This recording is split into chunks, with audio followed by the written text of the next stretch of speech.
अभिज्ञान शाकुंतलम प्रथम अंक। पिछले भाग में हमने देखा कि जैसे ही राजा दुष्यंत मृग को मारने के लिए चढ़े हुए बाण से युक्त धनुष की डोरी को खींचते हैं, वैसे ही नेपथ्य से कुछ तपस्वियों की आवाज़ आती है कि इसे ना मारें, और फिर तपस्वियों का प्रवेश होता है। आगे सूतः आकर्ण्य अवलोक्य च, तो सूत तपस्वियों की ध्वनि को सुनकर और देखकर आयुष्मन अस्य खलु ते बाण पथवर्तिनः कृष्ण सारस्यांतरे तपस्विनः उपस्थिताः। तो वह राजा को कहता है कि बस ये हिरण और आपके बाण के बीच की दूरी मिटने ही वाली थी, अर्थात यह बाण चलने ही वाला था कि हे चिरंजीविन, आपके बाण के मार्ग में स्थित इस हिरण के बीच में तपस्वी उपस्थित हो गए हैं, अर्थात बाण और मृग के बीच में यह तपस्वी आ गए हैं। राजा ससंभ्रमं तेन प्रतिगृह्यन्तां वाजिनः, तो घोड़े रोक लिए जाएं, अर्थात तपस्वी जन आदर के सत्कार के योग्य हैं और राजा विनम्रता पूर्वक उनके उपस्थित हो जाने के कारण रथ को रोकने के लिए आदेश देते हैं। सूतः तथा इति रथम स्थापयति, तथा ठीक है वैसा ही करता है, रथ को रोकता है। ततः प्रविशति स शिष्यो वैखानसः, इसके पश्चात शिष्यों के साथ वैखानस प्रवेश करता है। वैखानस अर्थात तपस्वी।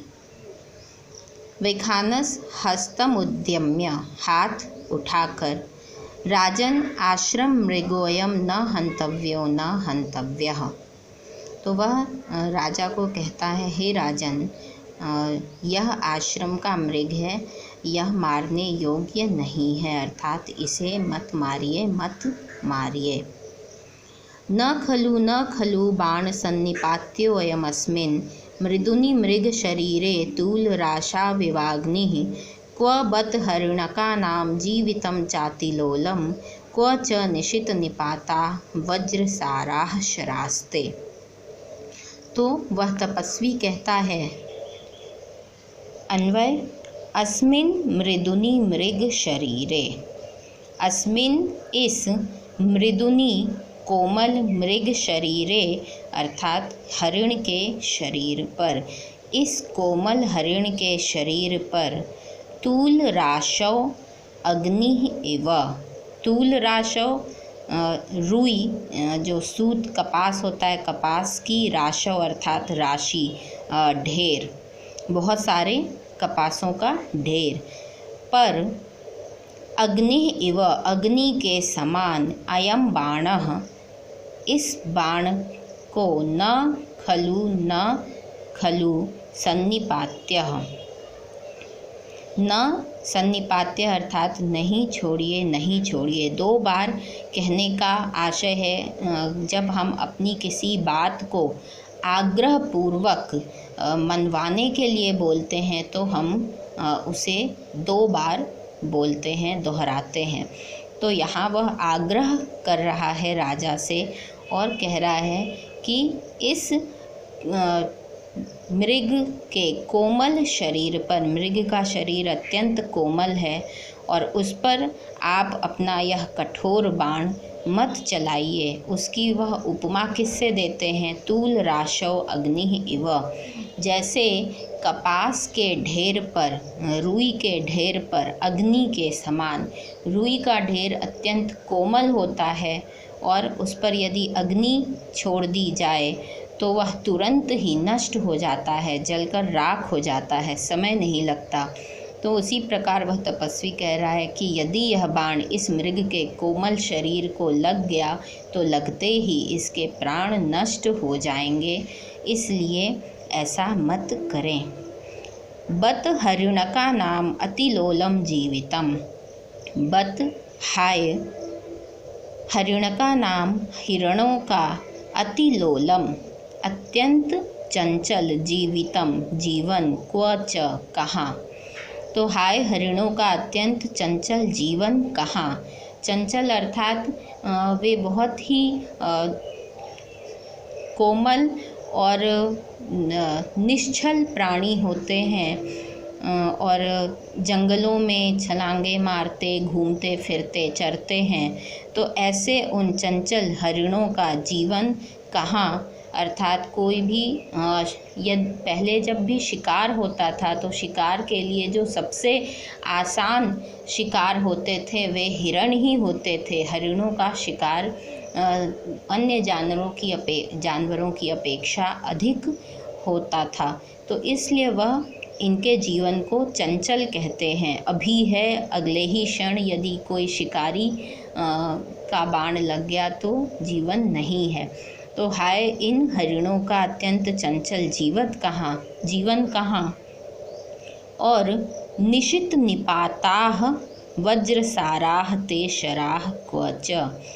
निशित निपाताः तीक्ष्ण प्रहार वाले, वज्रसाराः वज्र के समान कठोर, ते शराः आपके बाण कहाँ इन हरिणों का कोमल चंचल जीवन और कहाँ आपके वज्र के समान तीक्ष्ण प्रहार वाले ये बाण।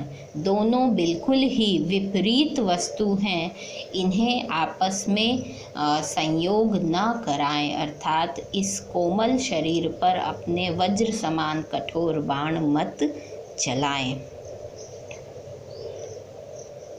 यहाँ तूल राशौ अग्नि इव में उपमा अलंकार है। मृग के शरीर की उपमा तूल राशि से और बाण की उपमा अग्नि से की गई है, अतः यहाँ उपमा अलंकार है।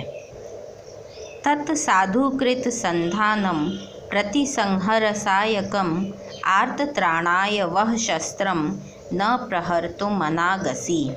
आगे वैखानस कह रहे हैं, तत् इसलिए साधुकृत संधानम, साधु अच्छी प्रकार से, कृत संधानम संधान किए गए अर्थात धनुष पर चढ़ाए गए, सायकम बाण को, प्रतिसंहर वापस ले लीजिए अर्थात उतार लीजिए। तो इसलिए अच्छी प्रकार धनुष पर चढ़ाए गए अपने इस कठोर बाण को वापस ले लीजिए, उतार लीजिए। वह शस्त्रम आर्तत्राणाय, वह आपका शस्त्र अर्थात आपके जो भी आयुध हैं वह आर्त अर्थात दुखियों के, त्राणाय रक्षा के लिए हैं।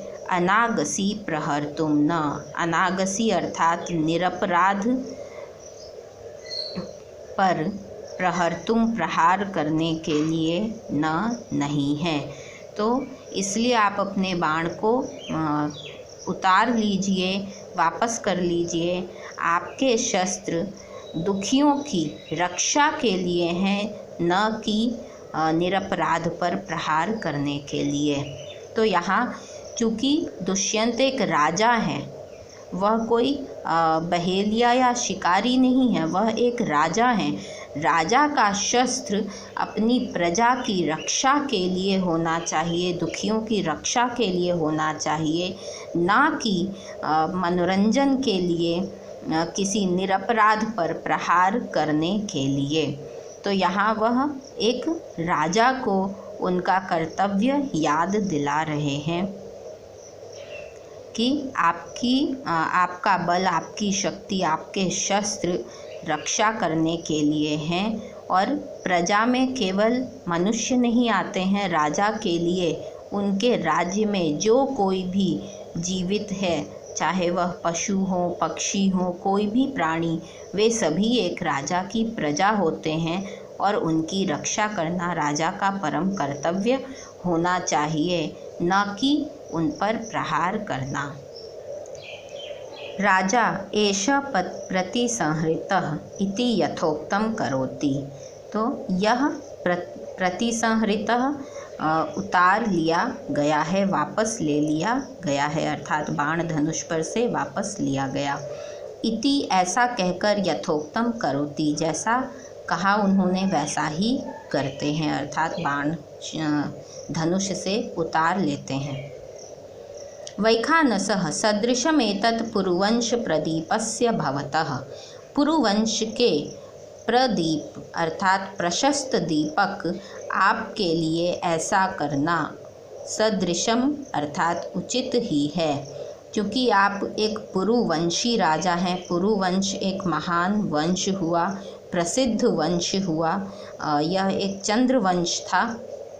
चंद्रवंश ही बाद में पुरु बहुत प्रतापी राजा हुए, तो उनके नाम से पुरुवंश भी कहा जाने लगा। तो वह उनके वंश की प्रशंसा करते हैं, उनकी विनम्रता को देखकर कि एक वैखानस के तपस्वी के कहने पर विनम्रता पूर्वक राजा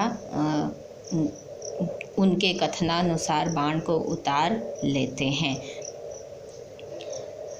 जन्म यस्य पुरोवंशे युक्तरूपमिदं तव पुत्रमेवं गुणोपेतं चक्रवर्तिनमाप्नुहि।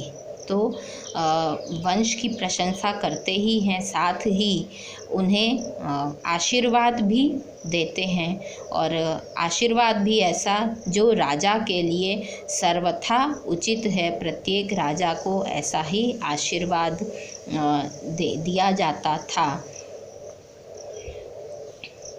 जन्म यस्य पुरोवंशे, जिसका जन्म पुरुवंश में हुआ है, तव इदम युक्त रूपम, तब उस आपके लिए यह इदम यह युक्त रूपम अत्यंत उचित है, अर्थात तपस्वी के कहने पर विनम्रता पूर्वक बाण को धनुष से उतार लेना, उनके आग्रह को स्वीकार करना, यह आपके वंश में उत्पन्न होने के कारण अत्यंत उचित कार्य है।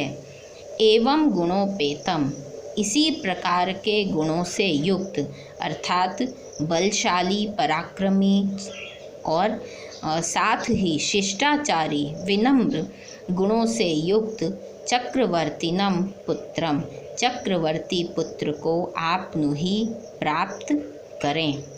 तो वह चक्रवर्ती पुत्र का आशीर्वाद राजा को देते हैं कि जिस प्रकार आप अत्यंत पराक्रमी, बलशाली और एक महान वंश में उत्पन्न होते हुए भी निरतिशय विनम्र हैं, श्रद्धालु हैं और तपस्वियों की बातों को स्वीकार करते हैं, तो ऐसे ही गुणों से युक्त चक्रवर्ती पुत्र आपको प्राप्त हो। इतरो बाहु उद्यम्य सर्वथा चक्रवर्तिनम पुत्रम आपनुहि। इतरो अर्थात बाकी दोनों कौन? आपने पढ़ा कि वैखानस शिष्यों के साथ प्रवेश करते हैं, तो यहाँ वैखानस के साथ जो दो और शिष्य थे, वे दोनों बाहु उद्यम्य, अपनी भुजाओं को ऊपर उठाकर वे भी इस आशीर्वाद का समर्थन करते हुए कहते हैं, सर्वथा चक्रवर्तिनम पुत्रम आपनुहि, अवश्य ही चक्रवर्ती पुत्र को प्राप्त करें। राजा सप्रणामम, राजा प्रणाम के साथ प्रणाम करते हुए प्रतिगृहीतम, मैं धन्य हुआ या आपका आशीर्वाद मुझे स्वीकार है। वैखानसः राजन समिधाहरणाय प्रस्थिता वयम, हे राजन हम समिधा लाने के लिए निकले हैं, अर्थात जो यज्ञ के लिए समिधा की लकड़ी होती है वह लाने के लिए वे निकले थे आश्रम से। एष खलु कण्वस्य कुलपतेः, यह कुलपति कण्व का अनुमालिनी तीरम आश्रमो दृश्यते। मालिनी तीरम, मालिनी नदी के तट पर दृश्यते दिखाई दे रहा है। तो यह हमारे कुलपति कण्व का आश्रम मालिनी नदी के तट पर स्थित है। न चेत अन्य कार्यातिपातः, चेत न, यदि कोई अन्य कार्य, दूसरे कार्य में, अतिपातः, देर न हो रही हो, विलंब न हो रहा हो, तो प्रविश्य, प्रवेश करके, प्रतिगृह्यताम आतिथेयः, अतिथिजनोचित सत्कारः, सत्कार को, प्रतिगृह्यताम, स्वीकार करें। तो वह राजा से आग्रह करते हैं तपस्वी कि यह सामने ही मालिनी नदी के तट पर कुलपति कण्व का आश्रम है। यदि आपको किसी अन्य कार्य में विलंब न हो रहा हो, यदि आपको जाने की कोई शीघ्रता न हो, तो कृपया इस आश्रम में प्रवेश करके अतिथि सत्कार ग्रहण करें। कुलपति किसे कहते थे? 10,000 विद्यार्थियों के पालन पोषण करता तथा शिक्षक को कुलपति कहा जाता था। रम्यास्तपोधनानां प्रतिहत विघ्नाः क्रियाः समवलोक्य ज्ञास्यसि कियद्भुजो में रक्षति मौर्वी किणांक इति। तो तपस्वी कहते हैं तपोधनानाम, तपस्वियों की, तप ही है धन जिनका, तपस्वियों के पास कोई स्वर्ण चांदी या मुद्राएं धन के रूप में नहीं होती थीं, तप ही उनकी साधना से जो वे तप की ऊर्जा प्राप्त करते थे वही उनका एकमात्र धन हुआ करता था। तो तप ही है धन जिनका, ऐसे तपस्वियों की प्रतिहत विघ्नाः, प्रतिहत नष्ट कर दिए गए, विघ्नाः विघ्नों वाली, विनष्ट विघ्नों वाली अर्थात निर्विघ्न, रम्याः क्रियाः, रमणीय क्रियाएं, जो यज्ञ पूजा पाठ साधना आदि रमणीय क्रियाएं हैं उनको समअवलोक्य, अवलोक्य देखकर, समअवलोक्य अच्छी प्रकार देखकर। तो तपस्वियों की निर्विघ्न रमणीय क्रियाओं को अच्छी प्रकार देखकर मौर्वी किणांकः, मौर्वी अर्थात धनुष की डोरी जो प्रत्यंचा होती है वह, उसकी रगड़ से उत्पन्न किणांकः अर्थात चिन्ह के द्वारा अलंकृत, बार बार धनुष की डोरी को प्रत्यंचा पर, धनुष पर चढ़ाने के कारण उसकी रगड़ से उंगली में जहाँ बार बार रस्सी की रगड़ खाती है और जहाँ बहुत ताकत लगानी पड़ती है धनुष पर उस डोरी को चढ़ाने के लिए, क्योंकि वह बहुत ही टाइट होती है, बहुत कठोर होती है, आसानी से नहीं चढ़ाई जा सकती। तो ताकत लगाने के कारण उंगली का वह हिस्सा दबता है और बार बार दबने के कारण वहाँ पर एक चिन्ह सा पड़ जाता है। जैसे आप देखेंगे गाय या भैंस के गले पर रस्सी डाली जाती है तो जहाँ पर रस्सी की बार बार रगड़ पड़ती है गर्दन पर, वहाँ पर एक चिन्ह सा पड़ जाता है। तो वैसे ही धनुष की डोरी की रगड़ से उत्पन्न चिन्ह के द्वारा अलंकृत में भुजः, मेरी भुजाएं, मेरी अर्थात राजा की भुजाएं, कियत रक्षति, कितनी रक्षा करती हैं, इति ज्ञास्यसि, यह जान लेंगे।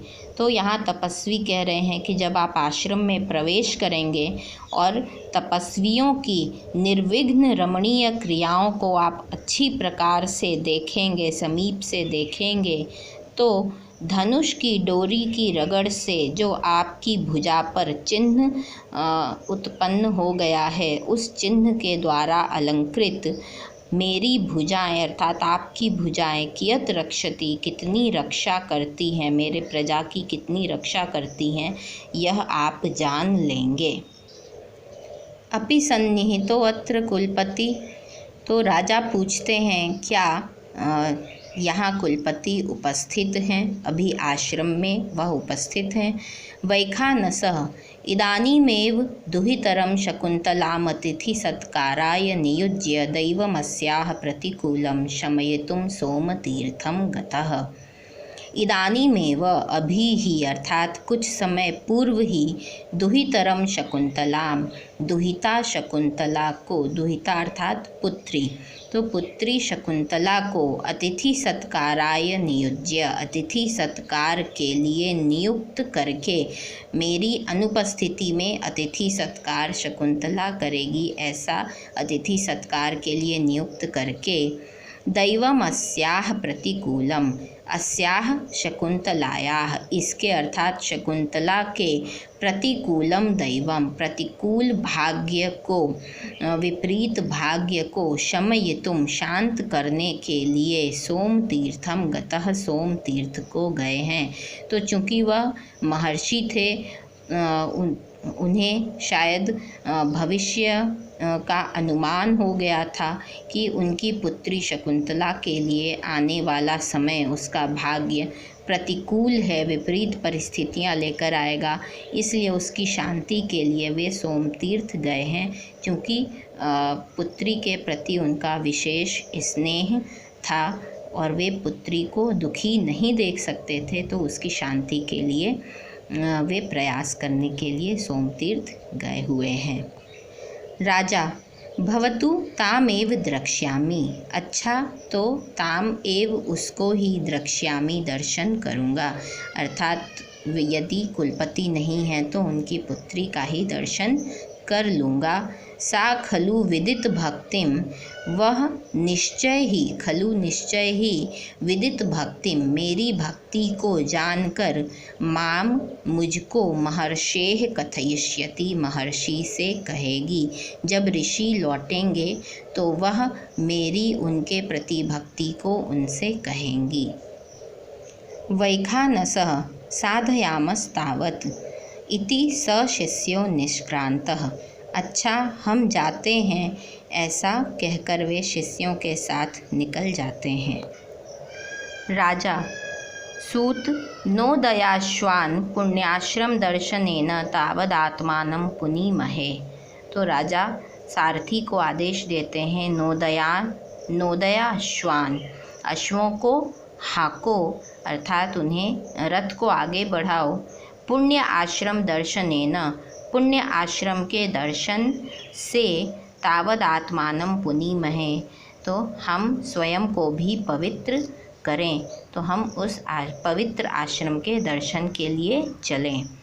सूतः यदा ज्ञापयति आयुष्मान, जैसा कि आयुष्मान आज्ञा देते हैं, इति भूयो रथवेगम रूपयति, ऐसा कहकर पुनः भूय अर्थात पुनः रथवेगम रूपयति रथ के वेग का अभिनय करता है। क्योंकि यह रंगमंच है, रंगमंच पर वह रथ दौड़ा नहीं सकता, तो ऐसा अभिनय किया जाता है कि रथ पुनः चल पड़ा है, रथ के वेग का अभिनय करता है। राजा समन्तादवलोक्य, तो रथ चलने लगा और चलते हुए एक स्थान पर पहुंचा जहां पर चारों ओर देखकर, समन्तात चारों ओर देखकर, सूत सारथी अकथितो अपि बिना कहे हुए भी ज्ञायत एवायम आभोगस तपोवनस्येति, तो बिना कहे हुए भी ज्ञायत ज्ञात हो रहा है, जान लिया गया है कि अयम एव यह ही आभोगस तपोवनस्य इति, यह ही तपोवन का आभोग अर्थात सीमा है। तो वहाँ कोई बाउंड्री नहीं होती है, कोई दीवार नहीं है, कोई किसी प्रकार की ऐसी सीमा बनाई नहीं गई है कृत्रिम रूप से, परंतु वहाँ पहुंचकर ही ज्ञात हो रहा है कि यह तपोवन की सीमा है। सारथी सूतः कथमिव, कैसे, आपने यह कैसे जान लिया कि यही तपोवन की सीमा है। राजा किम न पश्यति भवान, क्या आप नहीं देख रहे हैं।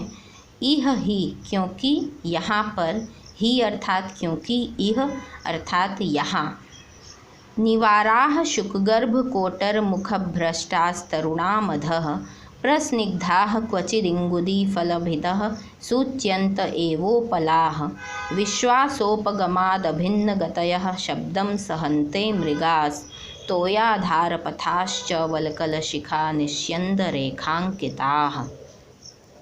क्वचित कहीं पर, तरुणामधः अन्वय देखेंगे। तरुणाम अर्थात वृक्षों के अधः नीचे, शुकगर्भ कोटर मुख भ्रष्टाः। शुकगर्भ, शुक अर्थात तोता, तो तोतों से युक्त गर्भ कोटर, जो वृक्ष में तोता अपने रहने के लिए कोटर बनाता है, जगह बनाता है, वह स्थान। मुख अर्थात उसका अग्रभाग, कोटर का अग्रभाग अर्थात द्वार, जहाँ से वह घुसता या निकलता है।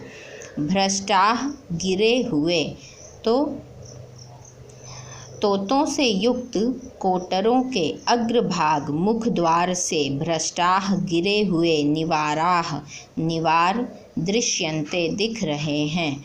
निवार एक प्रकार का जंगली धान होता है जो जंगलों में बिना खेती किए ही उपजता है। तो उन निवारों को, धानों को जब तोते अपने बच्चों को खिलाने के लिए कोटरों पर आते हैं तो उस क्रम में, खिलाने के क्रम में कुछ धान नीचे भी गिरे हुए हैं, तो वह कोटरों से गिरे हुए धान पेड़ों के नीचे दिखाई पड़ रहे हैं। और क्या दिख रहा है? क्वचित इंगुदी फलभिदः, और कहीं पर इंगुदी फल भिदः, इंगुदी के फल को, भिदः अर्थात तोड़ने वाले, प्रस्निग्धाः अत्यंत स्निग्ध चिकने, उपलाह पत्थर, एव सूच्यन्ते भी दिख रहे हैं। तो इंगुदी एक प्रकार का जंगली फल होता है। उस फल को या बीज को तोड़ने के लिए पत्थर का प्रयोग करना पड़ता है। जैसे हम अखरोट को किसी भारी चीज़ से मारकर तोड़ते हैं, या बादाम के ऊपर भी एक कड़क परत होती है, उसको भी तोड़ने के लिए किसी चीज़ से ऊपर प्रहार करना होता है। तो वैसे ही इंगुदी भी एक जंगली फल है जिसको कि तोड़ने के लिए, उसके बीज को तोड़ने के लिए पत्थर का उपयोग करना पड़ता है। उसमें से एक विशेष प्रकार का तेल निकलता है जो तपस्वी अपने कार्य में लेते हैं। तो उस तेल तोड़ने के क्रम में पत्थरों पर भी वह तेल कुछ मात्रा में लग जाता है, उससे वे पत्थर चिकने हो गए हैं। तो वह कह रहे हैं कि इंगुदी फल भिदः, इंगुदी के फल को तोड़ने वाले, प्रस्निग्धाः अत्यंत चिकने पत्थर भी, उपलाह एव सूच्यन्ते यहाँ दिखाई पड़ रहे हैं। और क्वचित विश्वासोपगमात अभिन्न गतयः, और यहाँ पर विश्वास उपगमात, विश्वास उत्पन्न हो जाने के कारण, विश्वास को प्राप्त हो जाने के कारण, अभिन्न गतयः जिनकी गति में कोई भिन्नता नहीं आई, जैसे वे थे उसी प्रकार हैं, उनकी गति में कोई भी भिन्नता नहीं आई, ऐसे मृगाः शब्दम सहन्ते, ये मृग, हिरण शब्दम अर्थात ध्वनि को सहन्ते, सहन कर रहे हैं। किस ध्वनि को? रथ आया, घोड़े की आवाज़ हुई होगी, रथ के पहियों की आवाज़ हुई, और दुष्यंत भी सारथी से बात कर रहे हैं तो दुष्यंत की भी आवाज़ आ रही है, ध्वनि आ रही है।